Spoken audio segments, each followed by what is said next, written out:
আল্লাহ তাআলা কালামুল্লাহ শরীফের মধ্যে বলেন, ইয়া ইবাদিয়াল্লাযীনা আসরাফু আলা আনফুসিহিম লা তাকনাতু মির রাহমাতিল্লাহ।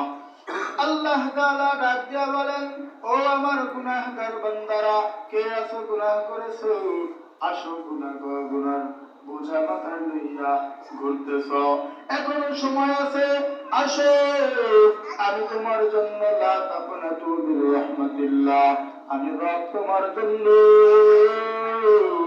রহমতের দরজা খুলে দিয়েছি। রহমতের দরজায় আসতে দেরি আছে। রাসূল আকরাম সাল্লাল্লাহু আলাইহি ওয়াসাল্লাম বলেন, ও বান্দা, গুনার বোঝা মাথায় নিয়া আমার রবের দরবারে দুফোঁটা চোখের পানি ফেলাইয়া যদি তওবা করতে পারো, আমার মায়ার নবী বলে, চোখের পানি নাকের ডগায় আসার আগে ওই বান্দার জীবনের সমস্ত গুনাহ আমার আল্লাহ মাফ করে দিবে। সুবহানাল্লাহ। আমার রব কেমন দয়ার রব জানো, আমার রব কেমন দয়ার রব, আমার আল্লাহ কেমন দয়ার আল্লাহ। এক হিন্দু মূর্তি বানাইয়া হাতের উপর নিয়া সনাম সনাম সনাম সনাম সনাম করে ডাকতেছে। দীর্ঘ 30 বছর ডাকাডাকি করলাম।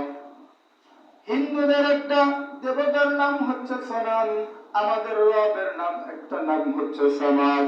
ওই হিন্দু ভাই সনাম সনাম সনাম সনাম করতেছে, হঠাৎ করে জবান থেকে ভুলবশত অজান্তে বের হয়ে সমাদ শব্দ বের হয়ে গেছে।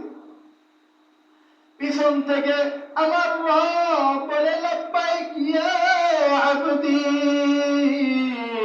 লাব্বাইক ইয়া আবদি, লাব্বাইক ইয়া আবদি, ও আমার বান্দা কি চাও? এবার বান্দা পিছন দিকে তাকাইয়া বলে, কে আবার আপনি? আজকে 30 বছর ধরে ডাকাডাকি করতেছি, এ পর্যন্ত কোনো সাড়া নাই, এ পর্যন্ত কোনোদিন জবাব দিলেন না, আজকে হঠাৎ করে কেন জবাব দিলেন? কে আবার আপনি? আমার রব ডেকে বলে, এতদিন তুমি যাকে ডাকাডাকি করছো সে তো তোমার বানাই নাই, আলো দেয় না, বাতাস দেয় না, সে তোমার তোমার দেয় না। আমি তো তোমার রব, আমি তোমার বড় মায়া করে বানাইছি, আমি তোমার বড় মহব্বত করে বানাইছি। তুমি তো জানো